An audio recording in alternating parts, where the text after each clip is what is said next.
Ka rere kau atu ngā mihi kia koutou katoa, ka tangihia te wāhi ngaro. Tēnei a waiapu ko ka huhua e mihi ana ki te awa tipua o Wanganui. Rātou o kai whaiki, rātou o te tihau nui a pāpārangi e rongo nei i te mamai nui o te whare ongaunga. Koutou hoki o kou whata e āhua pauri ana i tēnei wā, e mamai ana i tēnei wā, ka tuku ngā mihi ki a koutou. Ko tātou, o rātou mōrehu, e noho nei, e kawe nei i ngā wawata, mo a tātou tamariki moko puna, mauri ora ki a tātou e te whare. E te hunga ora, nau mai piki mai. Hara mai rā koutou, katoa e rame mene i runga i te whakaaro kotahi.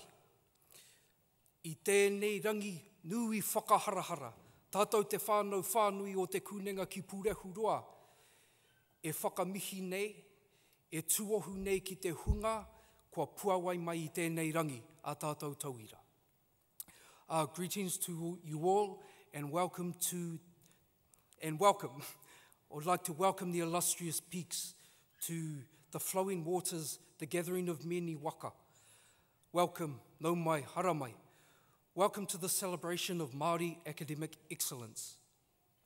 Welcome you all, the wider whānau, to this university, to Massey University, as we gather in unity to celebrate the achievements of our mokopuna, of our children, of our aunties, our uncles, our mothers and our fathers.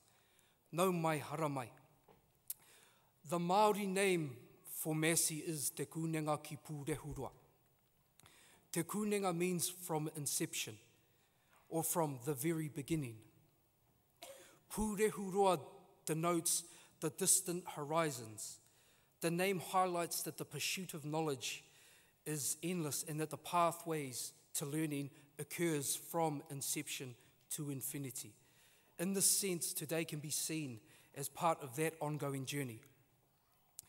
Accordingly, the theme for today is Ka Waki ki Pairoa, Launch to Future Horizons. This will be expanded upon by our speakers following later today. There are a few administrative matters to highlight before we move on to the formalities of our huinga i tēnei rangi. E hoa ma. In the case of an emergency, our exit lights will flash. It's unlikely, but in case there is an emergency, please calmly make your way to the closest exit. As a matter of respect to our graduates and te whānau whānui, some of you who have travelled from great distance, please turn your phones off or set your phones to vibrate. Kei te mōhio au e te hi o ngā waia he kāmera. I understand that a lot of us are using our phones as cameras. That's okay, but please silence your phone. I'm unlikely to give you anything more severe than an angry look if we hear your phone going off, but I cannot speak for our kaumātua and our kuia. You may find yourselves on the sharp end of a tokotoko. Nā reira, e te whānau kia tūpato, kia tūpato. Me aroa, me whakaro nui tātou ki a tātou tauira. Me te whakanui i a rātou i tēnei rangi, mō rātou. As well, if you have any queries or you need any assistance, our ushers who are wearing blue robes are floating around the place. No doubt you would have seen them as you entered tō tātou whare. Throughout the day and during the graduation ceremonies earlier in the week, you will have noticed the different types of coloured gowns and different types of hoods worn by the people who will be on stage and by our tauira.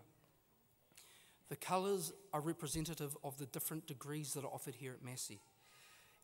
Graduates receiving a Bachelor of Arts, for example, will be wearing a pink hood. A Bachelor of Business graduate will wear a golden hood, and Bachelor of Education will wear a yellow hood. A green hood signifies applied science, while the Māori Visual Arts degree has dedicated silver on black design. The headgear for a Bachelor and Master's degree is a black trencher. So a trencher, koe rā te ingoa mau o momo pōtai.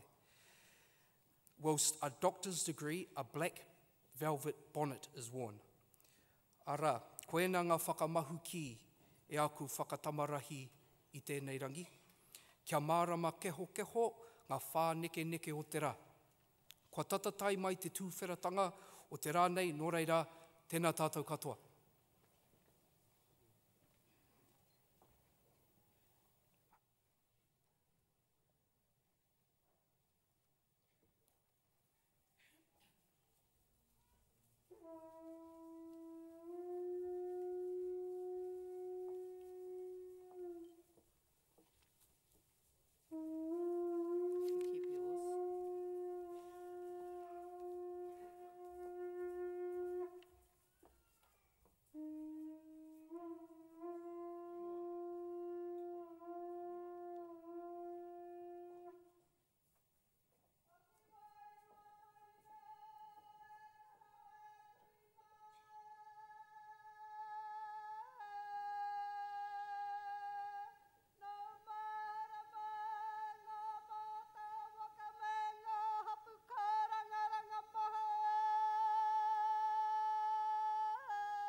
Tēnā tātou I te whare, etu.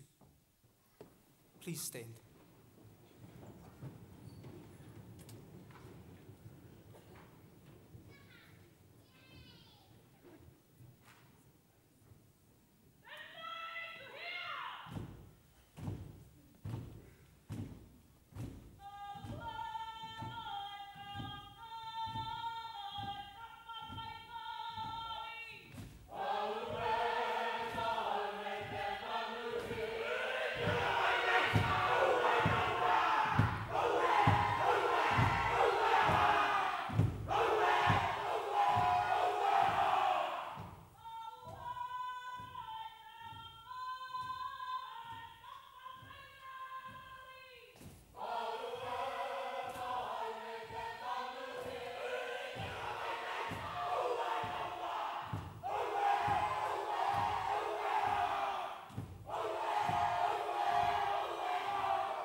E te māngai me ngāne rapono i te tukuturu tapu.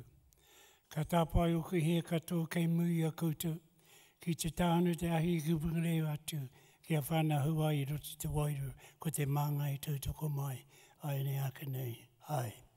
E i o ngā mano matua tama wairu a tapu, me o koutou ana he rapono. Kia tatu mai ana koutou ki wangi tēnei whakamoi miti o mātou. Hei tātaringa kupu katoa e whakapū ki nāna mātou i roti tō koutou kroritanga. Ko koutou nei hoki te tīmatanga me te whakahotinga mai o mātou e tūmanako atu i roti tō koutou kroritanga ko te māngai no hei tautoko mai ai nei ake nei. Ai.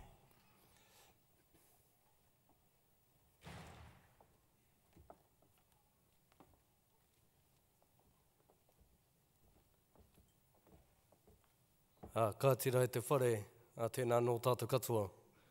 Ko taku tū i tēnei wā, he tū ki te mihi, ki te tangi atu rā kia koutou, ko whakaemi mai i tēnei haura.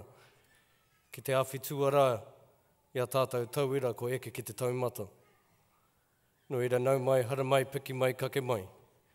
Ko ia no ka hoki atu anō rā ki ngā taumata timatanga kōrero, hei tautoko i tō tātou kaumātua, a ko ngā mihi ki te atua. A tū āwiriwiri, whāioio, ka ki i tōnu, te rangi me te whenua, ki roto i te kaho ona kroriatang. Ka mihi ka tangi hoki atu rā kia tātou tini aitua, e takoto pēr, ia tātou marae kāinga maha putunua te motu. Ke puta anō rātou ki wahu i te tā whangawhanga ki tua te ārai, no i rāpiti hono tātou hono waiho te rātou ki a rātou. Āpiti hono tātou te hungora, i aku rangatira, tēnā koutou, pai mārire, ki a tātou katoa. Nau mai hara mai, ki te whakaputunga wēnei tauira, o tātou tangata Māori. I tērā o ngā whare tū mai rā, i runga te pai o Tararua, te kūninga ki Pūrehurua. Ka hiko te uira, ka papā te whatatiri, ka heke mai anō ngā roi mata o te awa o Manawatū, ka whai haere ngā tapu wai o rātou mā, o ngā uri o kura haupō o rangitāne. Ka haere tonu atu rā ki puke tō tora, ka tūtake ki te awa o raua, ka haere tahi rāwa ki waho ki te moana. Hoi anō i tēnei wā, ka rere aku whakaaro ki te moana nui a kiwa. Heke mai ai te moana toi, nā ka tai atu rā ki ngā ākau, ki te tai rā piti. Ka huri ka mihi ka tangi atu rā ki whare kauri.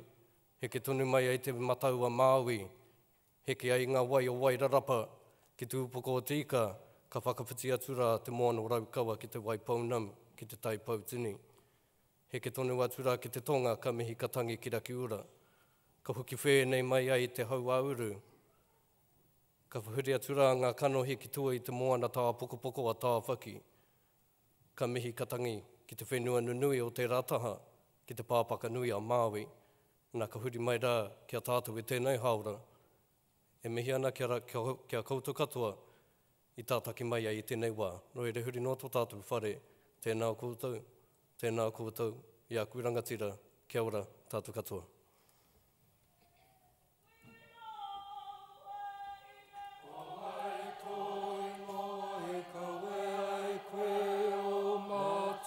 Ki te wai tū ai māpu e tapatu i te ingoa o tō tipuna whakaiwa i te rangi e.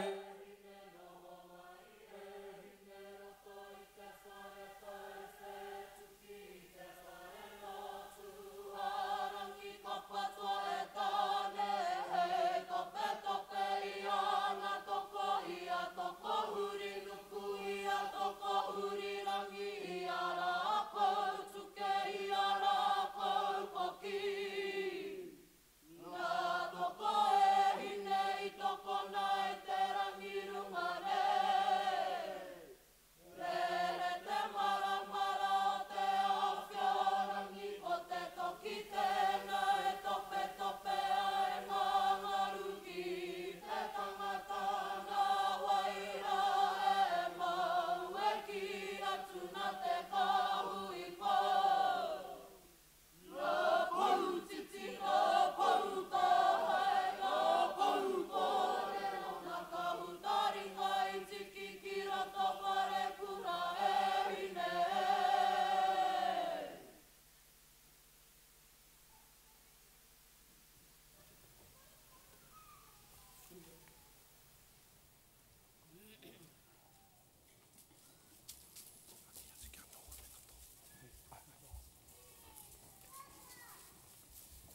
E noho whānau.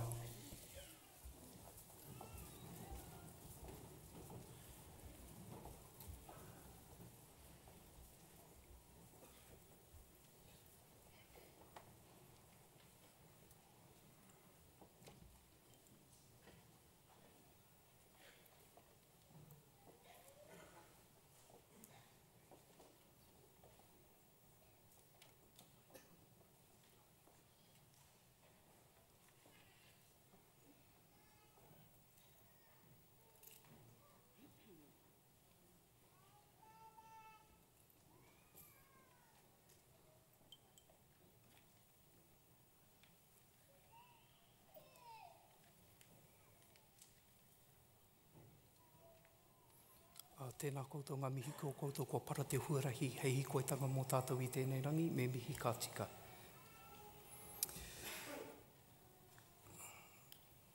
Massey's university's governing body is the University Council. Council members include lay, academic and student members and are responsible for overseeing the management and control of the university. I would now like to invite the Chancellor of Massey University, Mr. Chris Kelly, to address the gathering.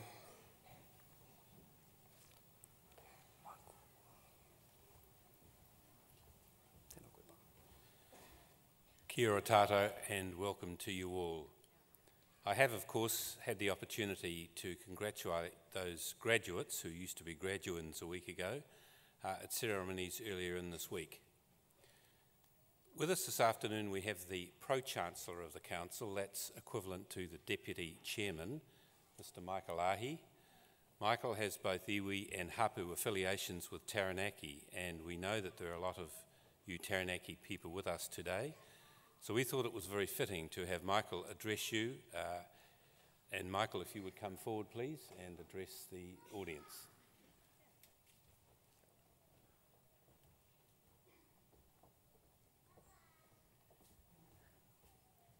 Chancellor, tēnā koe. I te whānau te wāna wānui o hō mā rauranga tirama. Tēnā koutou, nā minui ki au koutou, nō reira tēnā koutou, tēnā koutou, tēnā rā tātou katoa. To those gathered from the four winds, a very warm welcome to you all. Welcome to you who have travelled from far and wide to support your family at this celebration of academic success. Welcome to you as part of the wider family of Massey University. Today is a celebration of Māori academic success. And the theme for today is launching to distant horizons. A key function of universities is to contribute to and lead positive change in society. And Massey talks of being the engine that drives change in the new New Zealand. And if our students and their achievements are one way of measuring positive change, we can have great cause for celebration today. As much as we are recognising recent activities and achievements, our theme, Launching to Distant Horizons, highlights that today is really about looking forward and building a positive future. That future will be more diverse, one that presents a range of new challenges that our ancestors could scarcely have imagined. These new challenges are progressively being considered in a range of ways by our graduates who we acknowledge here today. Our doctoral students, for instance, have researched a range of varied and important areas. These include the application of customary art forms to modern creative practice and materials, considering ways to cheaply and effectively improve aviation practice, research into food consumption that may help protect against bladder cancer, and considering the qualities and experiences of Māori women leaders and the attributes that contribute to their success. To people of my generation, if you wanted to communicate with people, then you usually did so over a cup of tea and scones. And in Taranaki, that would normally have some egg on the top. Or maybe a shared cooked meal. This seems to not be so prevalent these days. This may be the result of a lack of culinary capability of our younger generation, or perhaps the increased availability of cheaper, less nutritious food options. Whatever the reason, face-to-face conversation and grammatically sound writing practice seems to have given way to texting, pixting, Instagramming, or the more preferred mode of communication, something called social networking. This was the research focus of another of our doctoral graduates. Androids, in my day, they were the friends of Luke Skywalker who helped defeat Darth Vader and the forces of the dark side. Twittering was what birds did. Technological advancements and the increasingly dispersed nature of contemporary Māori requires all of us to consider how best to progress in a dynamic, internationalised, and rapidly changing environment. At the same time, at a more localised level, our society has grappled with the challenges of language revitalisation for at least the last 2 generations. The relationship between well-being, a secure cultural identity, and language revitalisation, which leads to positive, self-determined future, has been mapped out by another of our graduates here today. To give you some indication of Massey contributing to positive change, this year there are a total of 464 Māori graduates.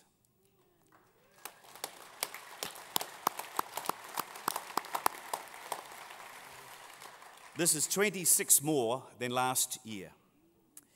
A third of them graduated here in the Manawatū campus ceremonies earlier this week. Of the total of 460 or so Māori graduates, 42 are graduating with sub-degree certificates or diplomas, 247 with undergraduate qualifications, and 175 with postgraduate qualifications, including 10 PhDs. Yes.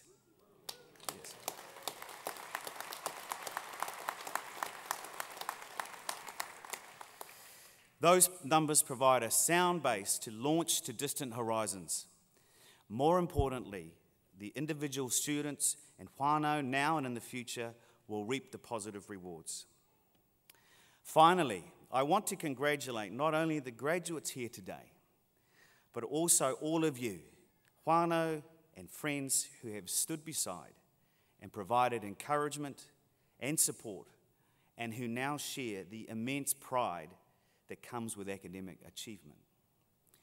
We can all look forward with great expectation to the contributions that these graduates will make to our communities, Aotearoa and beyond, and it may be our good fortune that we welcome back into the whānau of Massey at some point in the future. Enjoy this day, and may the days ahead be fruitful and prosperous. Nō reira, te whānau, ka nui te mihi, ka nui te aroha. E te aki manaki na wā katoa ki atu, te rangi Māori e tēnā koutou, pai marere, tēnā koutou katoa.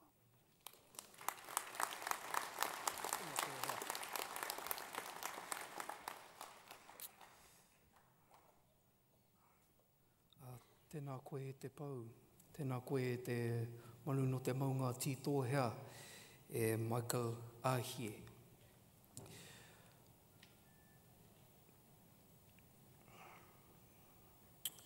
I'd like to now invite the Chancellor, Steve Mahari, to address the gathering.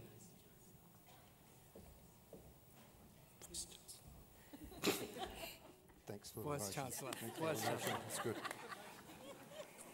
What he means is I now employ myself, which is a fantastic feeling of power. Tēnā koutou katoa, tēnā koutou e huihui mai nei e tēnei wā. Aotearoa, ki a tātou tēnei te mihi ake a te kuninga ki Pūreheroa, ki te kaupapa tangata e paihere nei e tātou katoa. Tēnā rā koutou, Kia ora mai tātou. Can I start by some very quick acknowledgements? Rangatani have supported us through this week. Our 6 graduation ceremonies in this grand hall. Thank you to Rangatani for the close association you have with the university and the support that we enjoy. Chancellor Chris Kelly has been on stage during all of that time and does a wonderful job of leading the university. And you've just heard from our relatively newly appointed also Pro-Chancellor Michael Ahi, who is making a wonderful contribution. I should mention that Morva Croxon, who is a former Chancellor of the University, is here with us on stage today as well. Dion Tuta, it's great to have you here. The long drive from Taranaki to here that we're all familiar with. I know it's a long way to come, but we certainly appreciate having you here. And we regard the Taranaki as very much our backyard, if you like. It's very much part of our local area. ABC Selwyn Kātane, thank you for the leadership that you provide in this area. Rauri Taunui, great to have you on board wherever you are down the line here. Great to have you on board. We've been anticipating your arrival for some time. We're looking for great things from you. No pressure, but great things from you if we can. To all the staff who work in this area, thank you very much for the commitment that you have. There's a very special commitment to working across this area of the university, and I understand just how much people put into their job, well beyond what would normally be expected to make all of this work. To the whānau who are here and the friends who are here, we appreciate you coming. We know you would come, but we appreciate you being here. Because at Massey University we try to promote the idea that it's not just the students who are passing qualifications. They are supported by their family, their friends and their community, and by having you here they can thank you, we can thank you, and you can share in the celebration that goes with achieving the qualifications you'll hear about today. To the students, congratulations to you. One of the reasons I like this ceremony is that although we have a graduation which does allow people to be recognised individually and they get a small moment to talk with the Chancellor, it's really when we get into a ceremony like this that you begin to realise the stories that lie behind the qualifications that are being achieved here. It is never easy to get this qualification. There is always a story of some sacrifice of the family financially, trying to raise children, balancing jobs, perhaps more than anything else, crossing the barrier of being the first person from your family to be getting a qualification in a university and entering that whole new world and adjusting to it, and your family adjusting to it. This is no easy thing. Congratulations to you. Share those stories and make sure other people who are not here yet hear those stories so they know that other people understand and it can be done, that it can be a barrier that people do cross and they come to enjoy being in the world of the university. Congratulations for the work today. I want to just tell you a few very quick things. In the early 1980s, I was a sociologist teaching sociology. This was a time, you remember, of enormous change, particularly around the idea that the treaty was not being respected and that being Māori was not something that was easy to be. We were not yet even at the point where it was possible to pick up the phone in a public organisation or a private corporation and speak Māori. You could not say kia ora. This was a very, very important time in our history. And in my class, my Stage 3 class, which was based around the themes of social change and politics, and therefore attracted a lot of people who were interested in change, in particular young Māori, we were working our way through the history of New Zealand and the way that change and politics have been intertwined, things like Bastion Point and so on. And a young group in there of Māori who came one day to the class and said, we don't like it here because we can't be Māori in the class. No one knows a single word of Māori and no one really understands what it means to be Māori in the 1980s in New Zealand. And so we're going to leave. Now the rest of the class said this was not acceptable, that they wanted to change things, they wanted to do things, and for a couple of weeks there was an effort to try and change the way we did that class, but they left. And won't go through their names, there were a group of about half a dozen of them in particular who left, and they have done sensationally wonderful things since then. by going out and committing themselves to making the world around them a place where being Māori was possible, speaking Māori, forming schools, forming businesses, entering the public service and changing that. They did social change in politics, if you like. Now, this university reflected that and began to try to make sure that we provided an environment where people could be Māori. I think Māori studies comes from there. But more recently, certainly in the 5 years that I've been at Massey, I've noticed a major change. And that change is that people are saying being Māori now is something we want to take for granted. We should be able to be Māori wherever we are. What we are now wanting to do is to broaden the agenda. We want to broaden the agenda so that Māori can take any role possible in this country, that they are well educated, they have great jobs, they have housing, they have great health, they have all that goes with being a fully participating person in this society. And more than that, we realise in the social networking world we're going to be global citizens as well. We want an education, we want a research agenda which drives that as well. And that is where we are going with this university now. We take it for granted that people should be Māori in any aspect of the education system. But we also take it for granted in the 21st century, the agenda for Māori is to develop in a way that allows all choices to be taken and for the world to know that Māori are here and are willing to take them on in any role possible as well.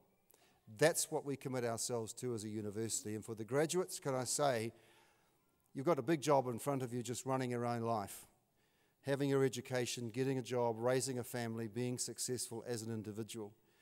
But you know as well as I do that right now you've also got a responsibility that we as a university share with you to drive that agenda of change. We'll try and do that. Selwyn Kātane, Mason Jury and others will lead this year a hui taumata on development, a look back 20 years at the original hui taumata, a look forward 20 years to where we might be. That's the agenda that we are trying to drive as a university. That's why we are proud to have you here. That's why we want to share this with whānau and friends. Thank you for being with us today. We look forward to seeing more of you here at Massey University. Nō reira, tēnā koutou, tēnā tātou katoa.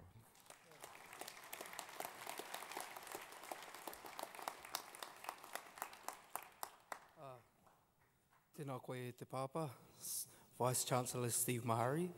Now we'll see who else is up for a promotion.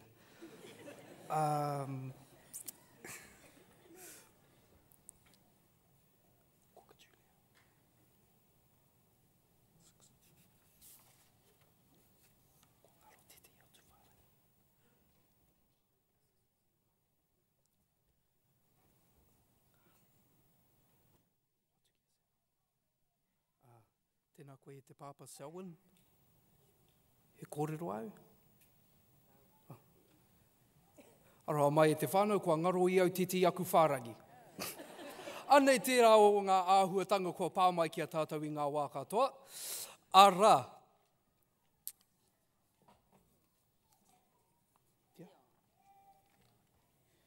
Dion. Tēnā koe e Dion. Ngā mihi nunui. Ka aroha koutou. Wharangi. O mai te pakipaki, oi. Kia ora tātou. E tautoko ana hau ngā mihi kua mihia i tēnei rā. He honore nui ki tēnei mokapono o Taranaki ki te tui muia koutou i tēnei rā miharo, ki te mihi atu ki ngā tauira, me o rātou whānau hoki, nō reira tēnā koutou katoa. Vice Chancellor, members of the university, staff of the university, friends and whānau, graduates, kia ora tātou. My name is Dion Tuta. I'm from Ngāti Mutunga, Ngāti Tama, and it's not written down, but I'm also from Taranaki iwi. It's a privilege to be asked to speak here today at a graduation ceremony, because it means that, well, for me, it's always meant that somebody somewhere thinks you've got something worthwhile to say. But it comes with a lot of pressure. You want to be seen as witty and intelligent. You want to inspire the graduates with these words of wisdom that you've learned over the years. And you don't want to embarrass the university because you might want to get invited back one day.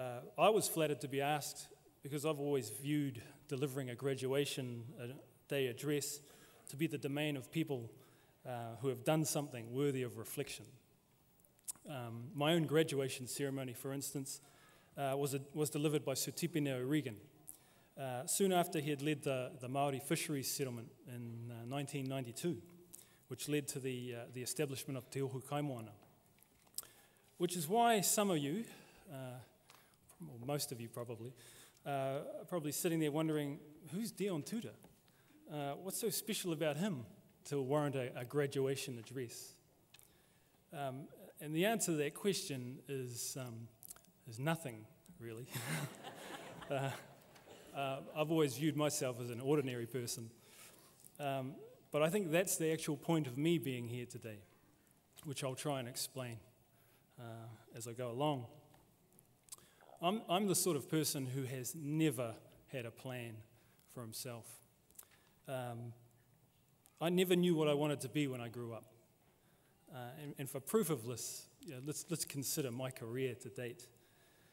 I started at Massey University in 1990 with no idea, I didn't have the faintest idea what I wanted to be. Funnily enough, I ended my first degree in pretty much the same position, with no idea of what I wanted to be. But that all changed for me when I met a friend of mine called Merrin Lambeth. She was doing research for Rangitane o Manawatū in their treaty claim to the Waitangi Tribunal. Now, the Taranaki claims had been heard by the tribunal while I was at university. And I went to a few of those hearings, but I'd never really considered how the evidence that's presented at a hearing, I'd never considered how that stuff was produced.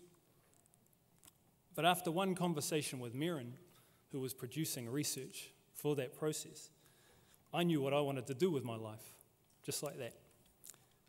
I wanted to work for the Waitangi Tribunal.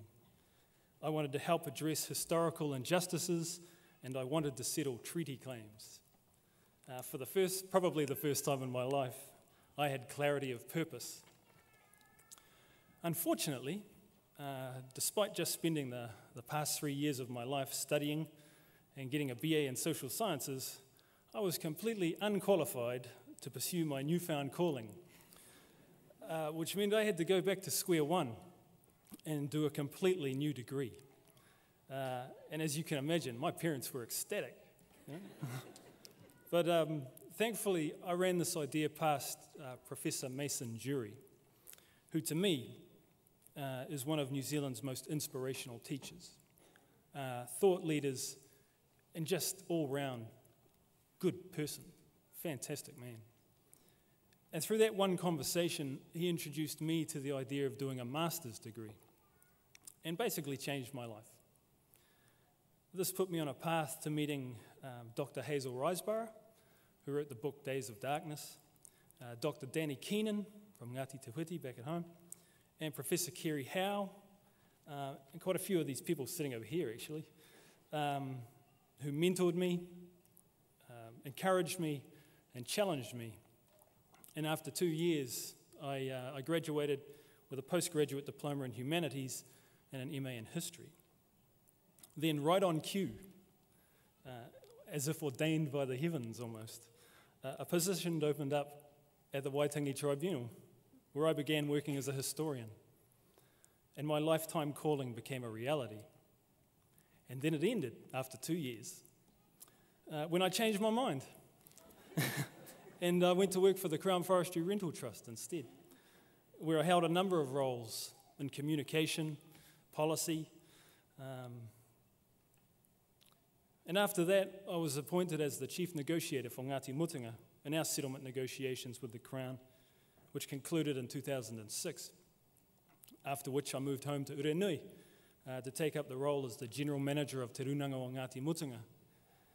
before taking up my current position as the Chief Executive of Parininihi Ki Waitotara Incorporation, a position I've now held for 6 years. But even now I still wonder what I'm going to be when I grow up. Because as we're all increasingly experiencing, change is a constant feature of life. And as all you graduates sit there, it's worth reflecting on the fact that the person you are today is not the person you are going to be in 10 years' time. Just as the person you are today probably isn't the same person who started at Massey 3 or 4 years ago. Life changes you. Take me, for instance. I'm not so worried about the Waitangi Tribunal and treaty settlements these days. Now I'm more interested in agribusiness, international trade, but mainly I'm interested in how to get wonderfully brainy people like you guys to go and work for Māori businesses, because we need you. We need you to take your place within your businesses, within your post-settlement governance entities, if our organisations are to survive and grow and have any real meaning and any real connection with the people they are meant to serve. Throughout my life, I've been the beneficiary of the wisdom and consideration of many wonderful people who have connected me to opportunity. These people help lift my aspirations to consider options beyond the obvious and beyond my immediate horizon. And I expect that each of you has had somebody like that in your life. I expect that you've all been the beneficiaries of the same sort of wisdom and care.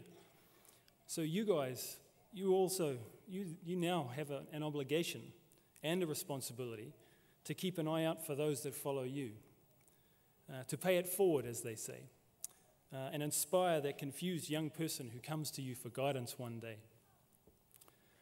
I was one of the first in my family to undertake tertiary education. Many of you might be the same. I remember being terrified at the time, thinking that university was something way out of my league. I viewed it as a foreign place where I would struggle to keep up. But over time, with the support of friends and whānau, I adapted, learned, and loved the place. And it was an experience which ultimately opened up life-changing opportunities and offered me pathways I might not otherwise have ever had access to. And that experience has led me back in front of you guys here today, because that's the power of education in all its forms, whether it's university, polytechnic, high school, apprenticeship, any other form of training. Education is the key to tino rangatiratanga. It remains the key to Māori achieving our true potential. Education has more power than any treaty settlement, any lotto win, any economic development strategy. Knowledge gives you true power. It gives you power to change your life and set in place a positive legacy for yourself, your whānau, and your descendants. It's incredible how quickly life goes by. And one of the things I've noticed as I've gotten older is that I didn't notice I was getting older. It seems like only yesterday that I was sitting where you guys are. And yet last year I watched my oldest daughter graduate from Victoria University. I sat where your whānau are now sitting, listening to my 10-year-old daughter next to me, telling me what she was going to do at university when she got older. She got that from watching her sister cross the stage. Her sister got that from listening to her parents, mainly her mother, who was a lot smarter than I am. But the point that I'm trying to make in that is that in the space of one generation,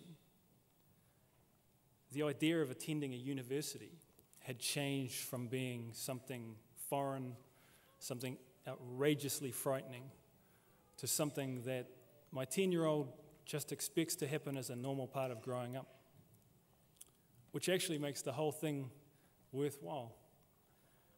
Because education normalizes the abnormal. It empowers the powerless, and it makes the ordinary extraordinary. And unlike ordinary old me, you guys are extraordinary. You guys and the whānau have helped get you here. And I celebrate that with you today. Share that around. Pass that on to your whānau. Pass it on to your friends, and pass it on to your children. Mauri ora. Tēnā koutou katoa.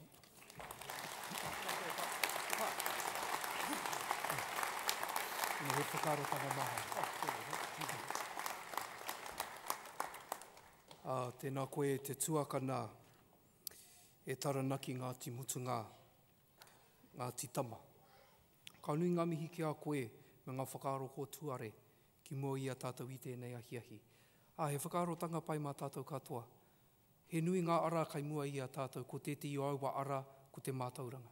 There are a great many pathways in front of us and available for us to progress and develop. And one of those ways is education.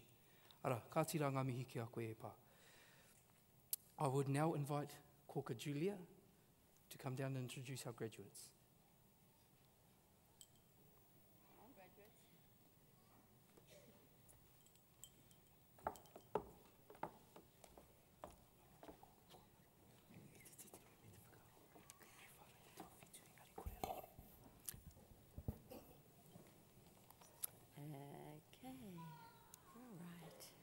Tēnā tātou katoa. It is indeed my honour to introduce our students who have graduated this week. Please feel free to acknowledge your tamariki, your mokopuna as they cross the stage. And we will begin with the College of Business graduates. This graduate is from Ngāti Raukawa, Ngāti Toa, and graduated with a Bachelor of Business Studies in Finance. Please welcome Jana Lee Rawiri.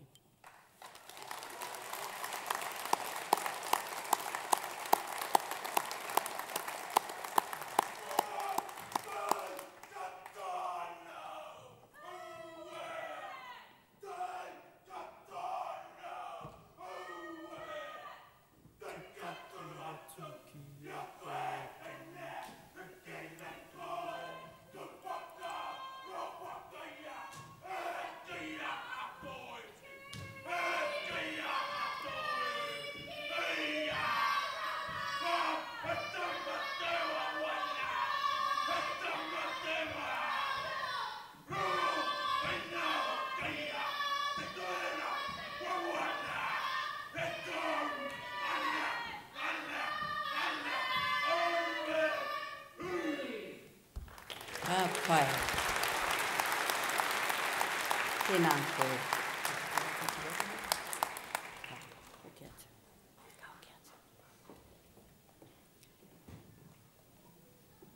Our next student is from Ngā Rauru, Ngāti Raukawa, Ngāti Kapua Manawatū, Ngāti Toa Rangatira.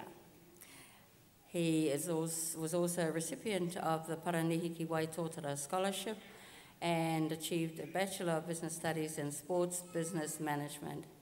Welcome, Nōpera Hugh Tāmati Rikihana.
Woo!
Tēnā tātou katoa.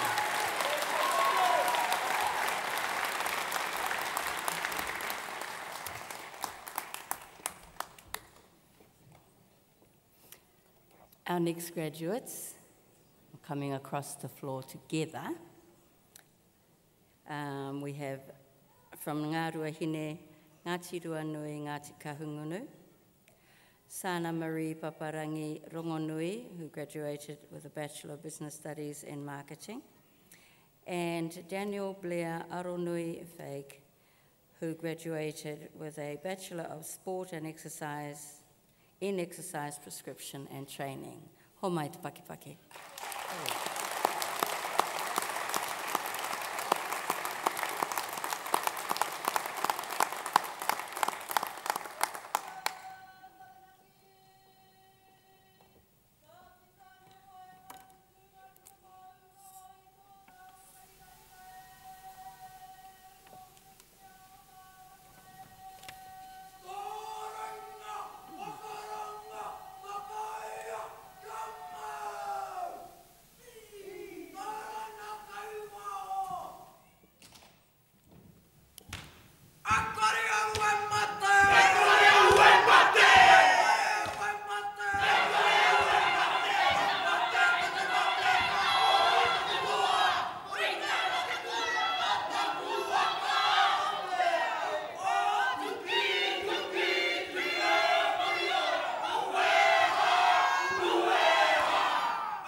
From Ngā Rauru ki tahi, Ngāti Ruanui, with a degree in Business Studies and Accountancy and Finance, welcome Ariki Terence Tamau.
From Ngā Ruahine Ngāti Toa with a Bachelor of Information Sciences, please welcome Heyman Jack Muaka.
Ngārua Hine with a Bachelor of Arts in Māori Studies, Miriana Rose Huka. Ka pai mere ana, ka pai mere.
No Ngāti Parau, the Bachelor of Arts in Māori Studies and Politics, Karina Leona Jasmine Karaudia.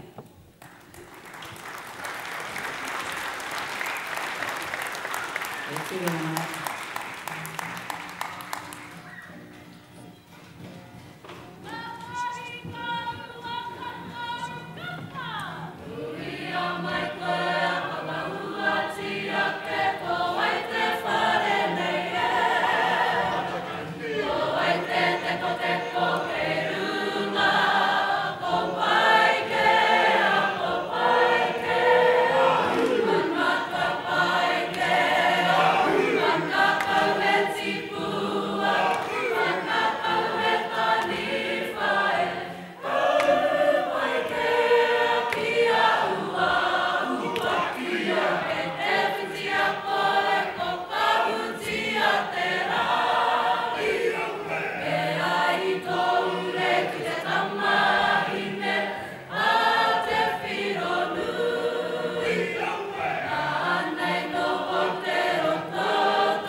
People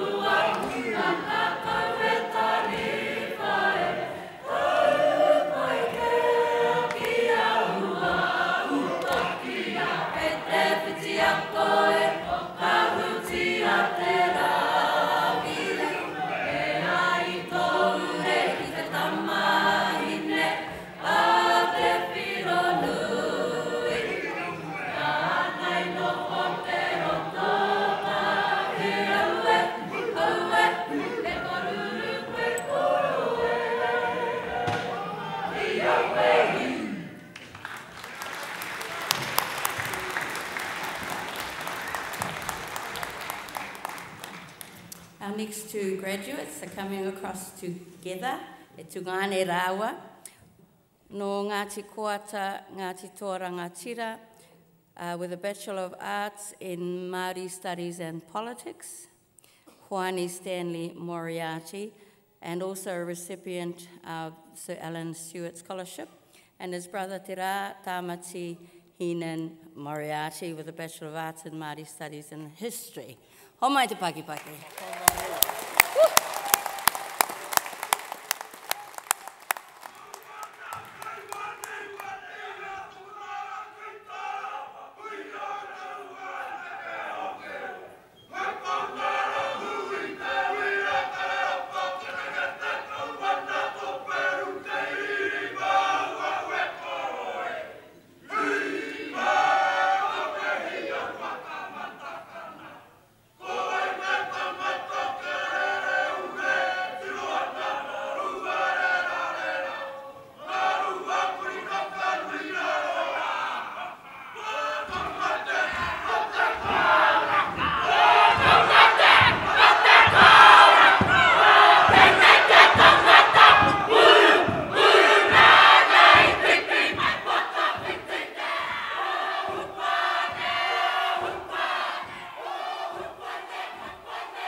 No Te Atiawa, with a Bachelor of Education Teaching in Primary and a Diploma in Education Studies, Te Horo Horo Whare Pauri. Hamai te pake pake.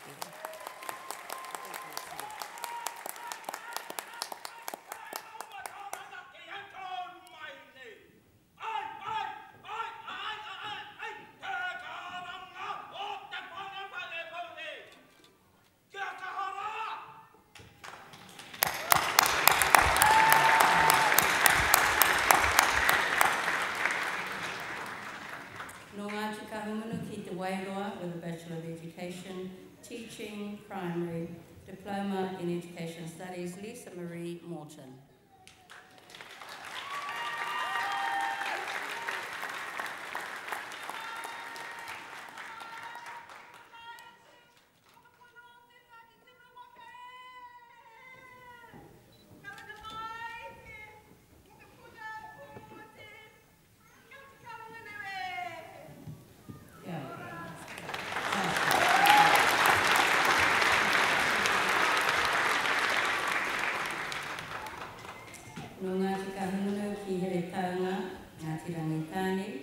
With a Bachelor of Education in Primary Teaching and a Diploma in Education Studies, please welcome Stacey Lee Sultan.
Ngāti Raukawa with a Bachelor of Education in Primary Teaching and a Diploma in Education Studies, Melissa Te Rangi Aue Seumanu.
No Ngāti Kahungunu ki Te Wairoa with a Bachelor of Education in Primary Teaching and a Diploma in Education Studies, Deborah Ruiha Turner.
No Ngāti Kahungunu ki here taunga, te whānau atu whakairi ora, me rā kairoa, with a Graduate Diploma of Teaching, Secondary Teaching, Rawinia Helen Paringatai.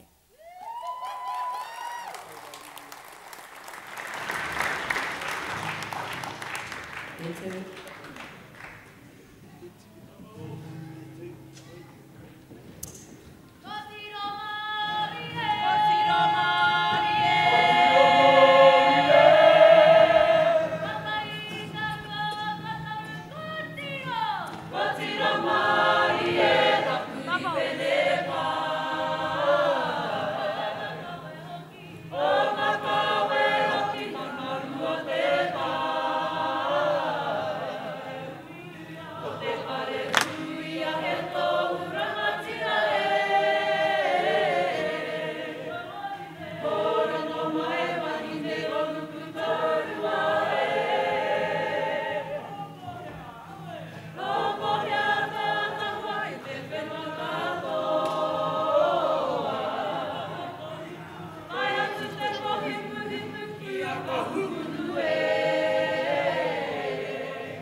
Ngāti Kuri, Te Raroa Te Aupōuri, with a graduate diploma of secondary teaching, Diana Hira Robson.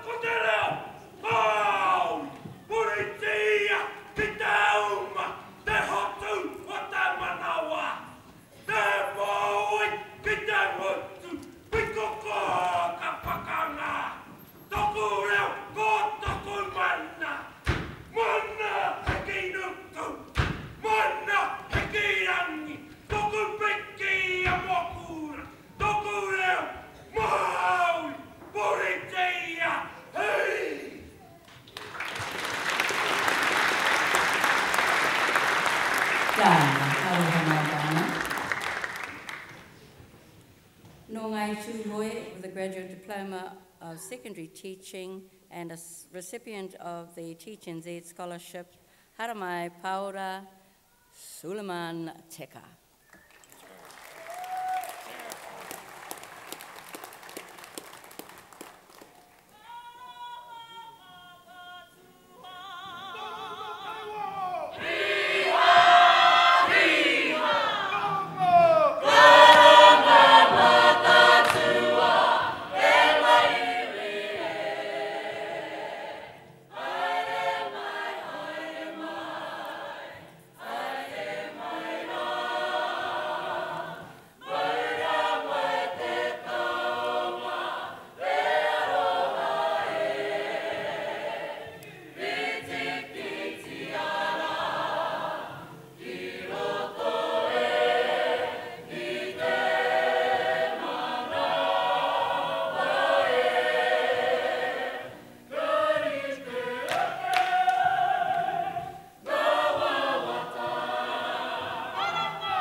No Te Aupōuri, Te Raroa, with a postgraduate diploma in specialist teaching in autism spectrum disorder.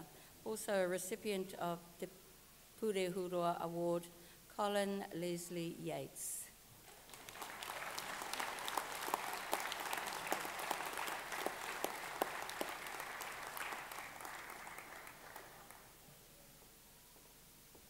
Tēnā koe.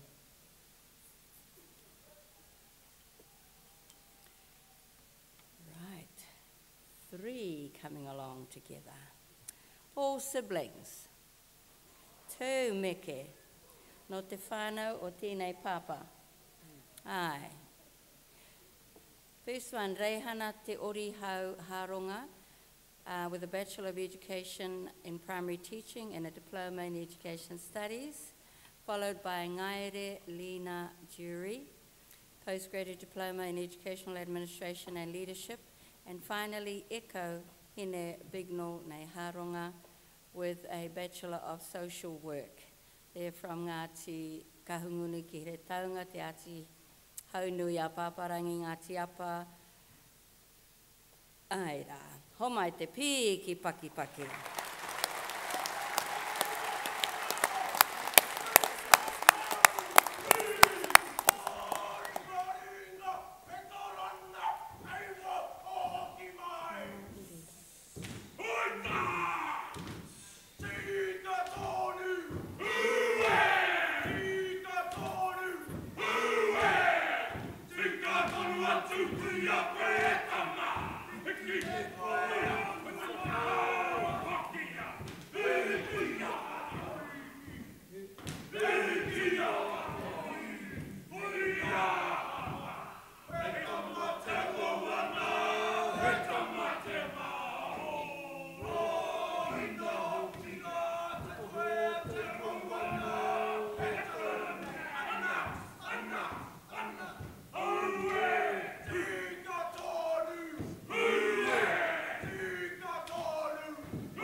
mai te whakatake.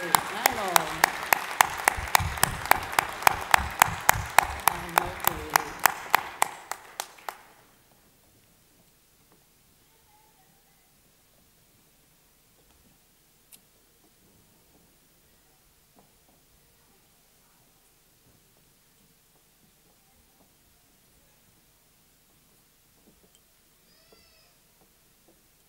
Ka whai. Whew, that's how you do it, folks. 3 at a time. Ka pai. 5 at a time next time. Ai, rawe. We are now very fortunate to going to have a bit of a break, have some entertainment by some wonderfully talented rangatahi who have a close association with this university. And they've all, there's 3 of them, they've all been participating in a couple of the graduations earlier in the week. The first one, Mai, is currently a student on the Te Aho Tāteirangi program. Pawai is on the Bachelor of Māori Visual Arts, and they are singing a couple of songs and will be accompanied by Api Tipene, who's also in his 3rd year of studies. So all of them also along members, ex-members of Te Piringa, and I would like to take this opportunity to mihi to Te Piringa and also to Manawatū. Nō reira, there they are. Haramai, ho mai te pakipaki. Don't scare me like that.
te tau e pehiki o nei aho e te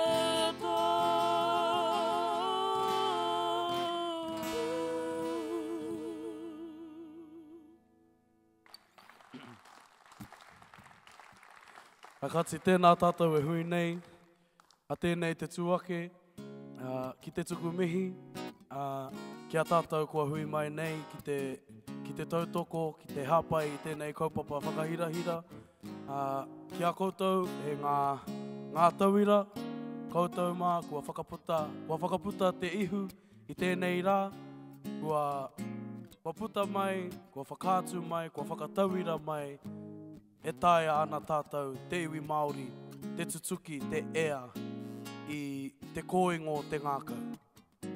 Tēnei waiata e whai ake nei nā etahi o ngā tauira Māori o te kunenga ki Purehuroa, o Manawatū, nā rātau i tito e mea ana te waiata nei, e taia ana tātou te iwi Māori, tātou katoa te hunga tangata, te puta, te ea i te koingo te ngākau. Nō reira, e ngā tauira, nei rā kā mihi, tēnā tātou katoa.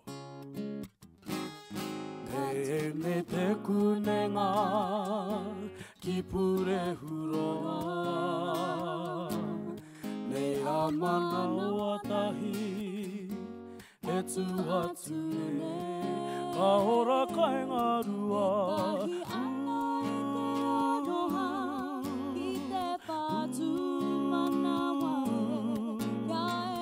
Ai te koingo o te ngā kaue. E kakano e wawahitaha, e pipi papa e tangi kue nena, te anu he ki hai kua pure rehua. Kapua wai te kakano, ka mai a te anu he, wa purere hoa. Atu nei te kunenga, i Purehuroa. Nei a Manawatū, e tu atu nei, ka ora kai ngā rua. E tahi ana i te aloha, i te pātū. Ai te koingo o te ngā kaue. Tahi hiri te manawa, te mahara, ka rarau te huihuinga o ngā tauira e. Atu nei te kunenga i Purehuroa.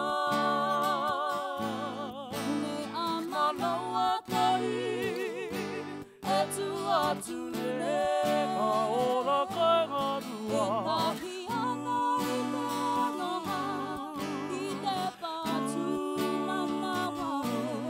Kia ai te koingo o te ngā kaue. Kia ai te koingo o te ngā kaue. Kia ai te koingo o te ngā kaue. Kia ai te koingo o te ngā kaue. Kia ai te koingo o te ngā kaue.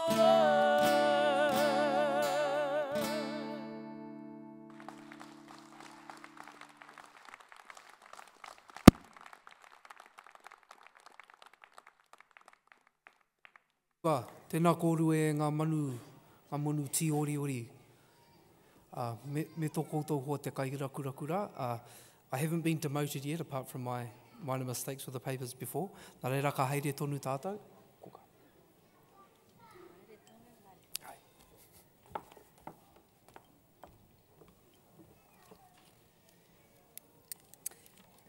Okay. Haere tonu. Nō ngai tā maruhiri Ngāti Parau, of the Bachelor of Māori Visual Arts, Mark Kerwin Te Hau. Me wana tamariki. Kahutia and Ariana.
Te Pakipaki.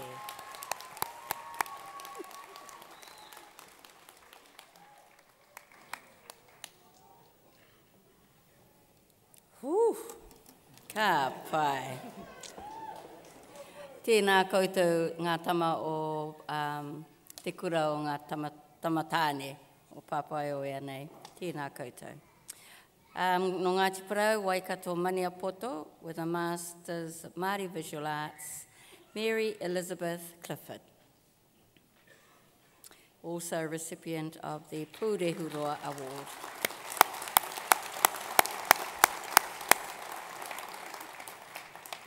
Nonga mai. Nonga mai. Mai ata.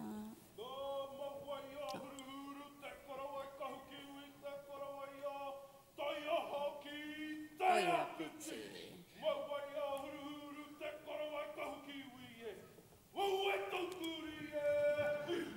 Tēnā koe.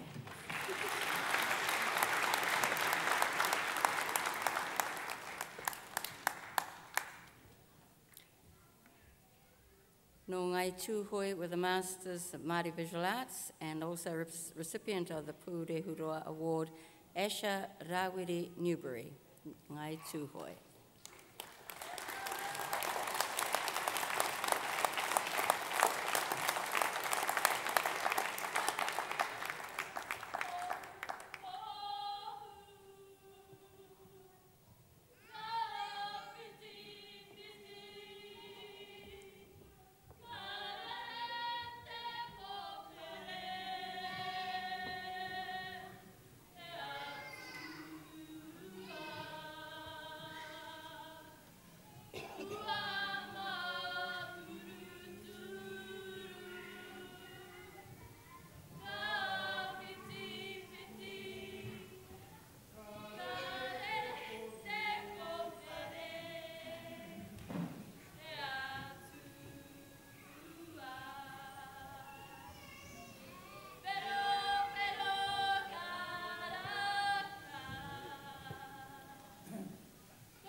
Third of our Masters of Māori Visual Arts and a recipient of the We Pere Trust Kai Tahu Pūrehuroa Award from Te Aitanga Mahaki, rongo whakaata, rongo mai wahine Ngāti Kahungunu i tā manuhiri, Kai Tahu, Ephraim John Lyons Russell.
pai. And the last of our Māori, Master of Māori Visual Arts recipients from Ngāti Kahungunu ki Wairarapa Kaitahu, Ngāti Rangitāne, also received a Massey Master at Scholarship, Purehuroa Award, Rongomaya Te Whaiti.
Mai Ngāti Kahungunu ki te Wairoa, Ngāti Manawa, Ngāti Whare, the Master of Arts in Māori Studies, and a recipient of the Ngāti Kahungunu Academic Scholarship, Purehuroa Award, Ngāti Manawa Scholarship, Whare Isaac Sharland.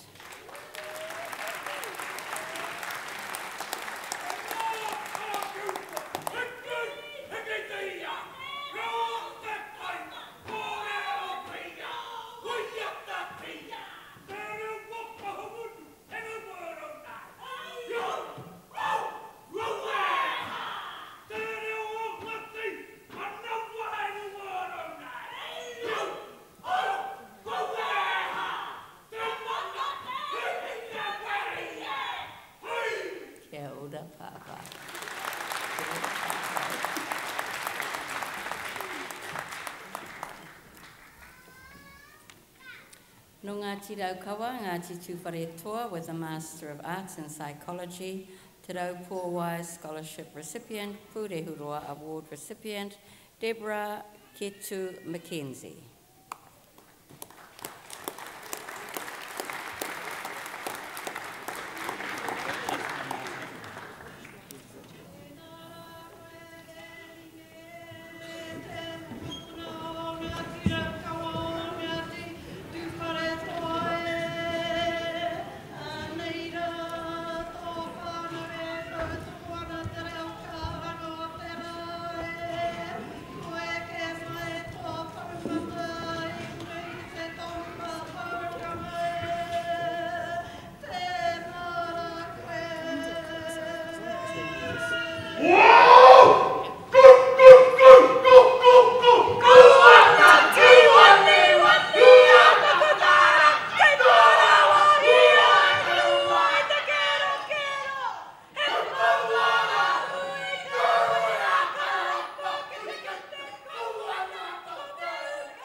Kia ora.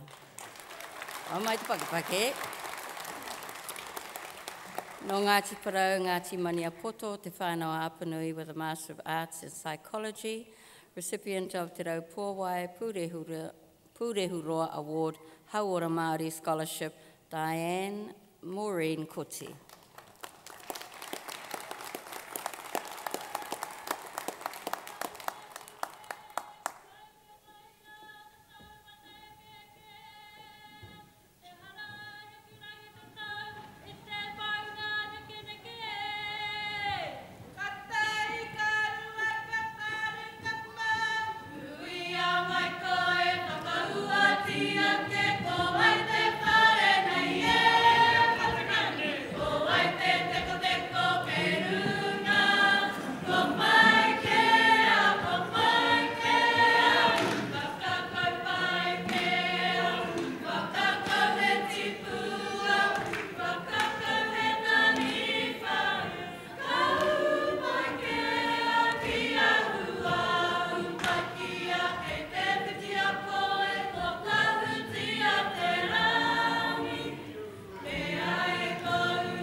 kahungunu ki te Wairoa, Massey Master Scholarship recipient, Pure Huroa Award recipient with a Masters of Philosophy, Joanne Helen Waitoa.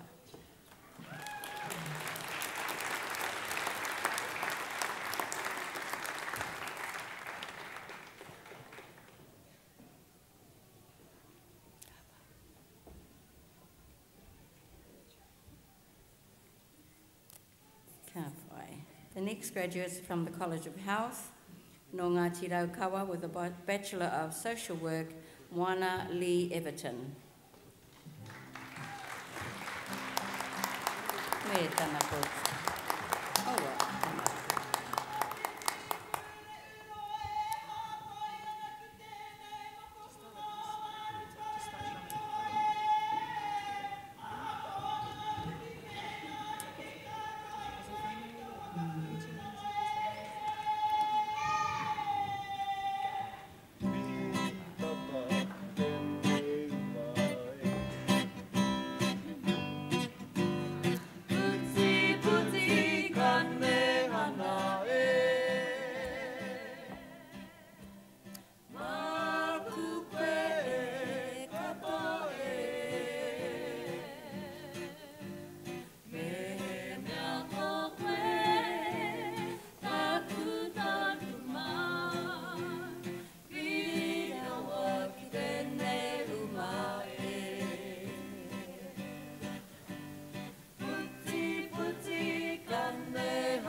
Hiru atoruwa, ia wehe.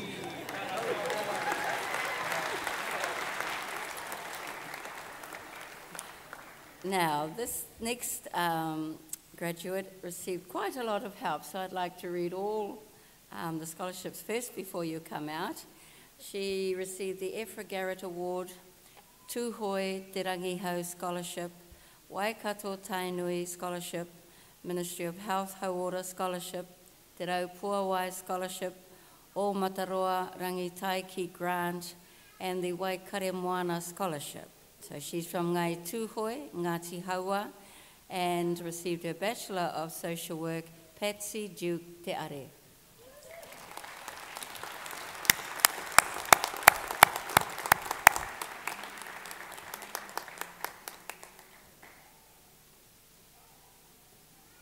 Oh my te paki.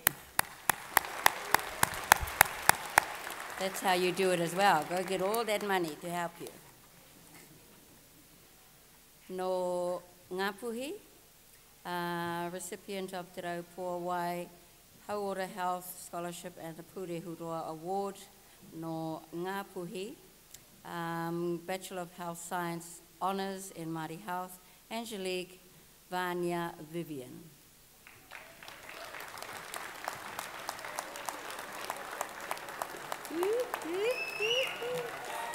And this is Kemp Rewati's Pepe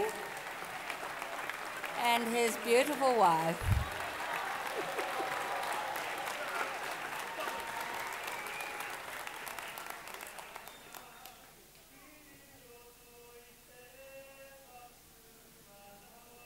Everybody sing along.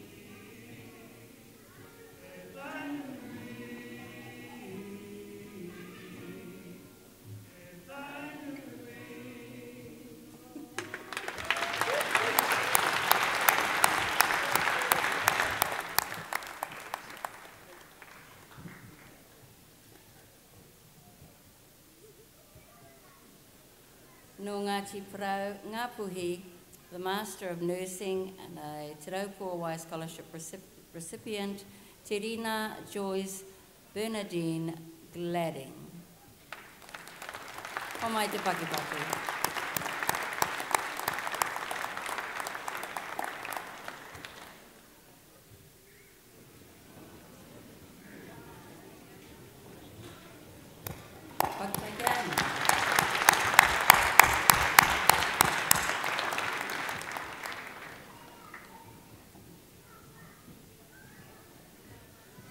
Ai te iwi.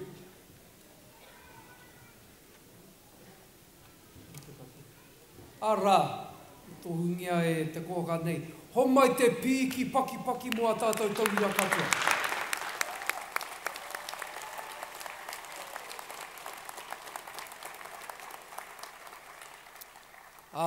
Kua tai ki te wā, te whakanui i te hunga, ko eke ki te tohu kairangi. Toko futu o rātou e puawai mai ana i te rangi nei.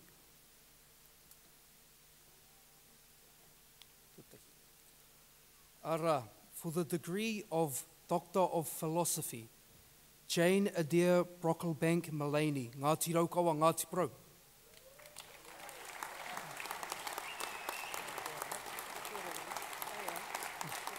Ara, nā te rangahau i ngā āhuatanga o te kiri o te tangata i kitea ai ka iti haere te tūpono mai o ngā mate ngau. Ara, te mate puku ki te kōpū, ki te kōpiro, ko te toa mimi rānei i ngā kai ana, tātou te tangata i ngā huawhenua pēra i te kāpeti, te kōrau me te pūpihi. Ko tā tākuta Mullaney, nei he tiro i ngā kita panoni o te huka, i puta mai i ngā huawhenua. Ko tāna e whakapai ana ka awhina pea ngā kita papai, te huka pai o ngā huawhenua, kia whānau mai ngā pūmua whākōki i te toa mimi, hei whakakaha i te tinana, kia kaupare ake i te mate ngau o te toa mimi. Kamiharo. Epidemiological studies have linked the consumption of cruciferous vegetables to a reduced risk of some cancers such as bowel, colon and bladder. Dr. Mullaney examined the bacterial biotransformation of glucosinolates, which are plant-produced compounds found in cruciferous vegetables. Her results suggest that probiotic bacteria and or dietary glucosinolates supplements may help to increase the production of protective enzymes in the bladder, which in turn may help to protect against bladder cancers. Dr. Jane Adair Brocklebank Mullaney.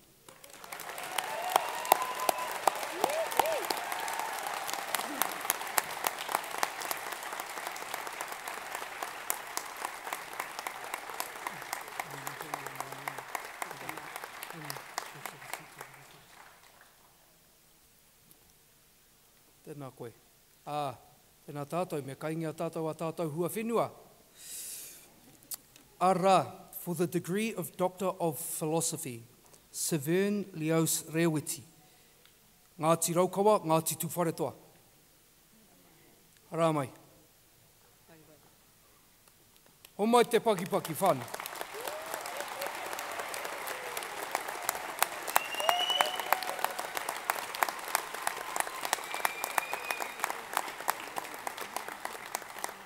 Ara.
I rapu i a tākuta rewiti i ngā kōrero tautoko mō ngā paenga me te utu iti o te whakamahi i ngā pūmanawa rorohiko, hei whakapai ake i tō te tangata matatau ki ngā tukanga ture mō te hautū waka.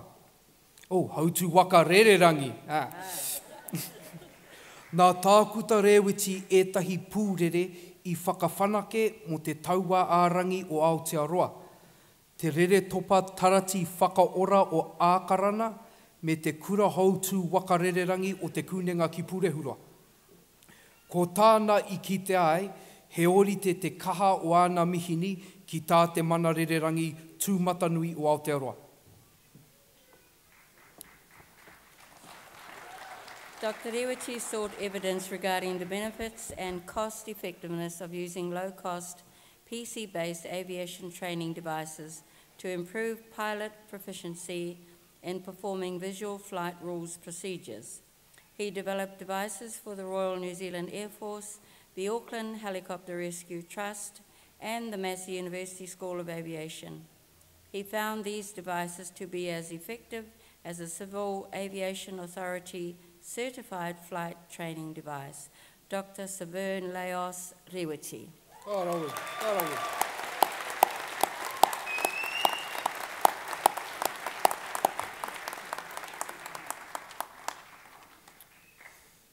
For the degree of Doctor of Philosophy, Tupu Mark Norman Williams. Ngāti tūwharetoa, te ati haunui a pāpārangi, te arawa, tainui, Ngāti Raukawa. Homai te pakipaki.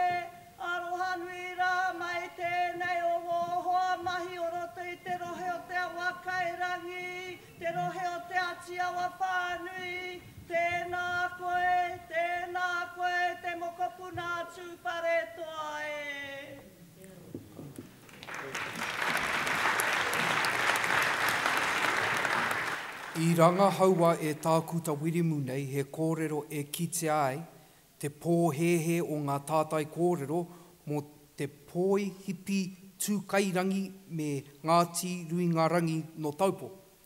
Nāna no ngā momo rautaki i tuhurua, tai atu ki te rautaki e kia nei ko te ngākau pono. Hei pupuri i tō rātou ake mana, me tō rāua ake rangatiratanga. Ka taia tā tākuta wirimu nei, rangahau te whakamahi, hei timatanga rangahau i ngā āhuatanga huhua, i whaia atu ai e ngā tipuna, hei whakatau whakaaro, hei mahi ngātahi me te tihi atu. Dr. Williams sought to show how te poihipi tū kairangi and Ngāti Ruingarangi no Taupo have been misrepresented in history. He explored ways they used a variety of strategies, including so-called loyalism, to maintain their mana and autonomy to retain their rangatiratanga. Dr. Williams' study can be used as a starting point for investigating the complexities of how tipuna made decisions and alliances. Dr. Tupu Mark Norman Williams.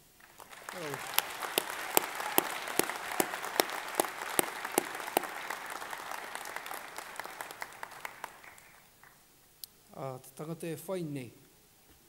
Rebecca Yvonne Wirihana, te au pauri te rarawa ngā kauru kitahi. Homai te pakipaki.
ki e.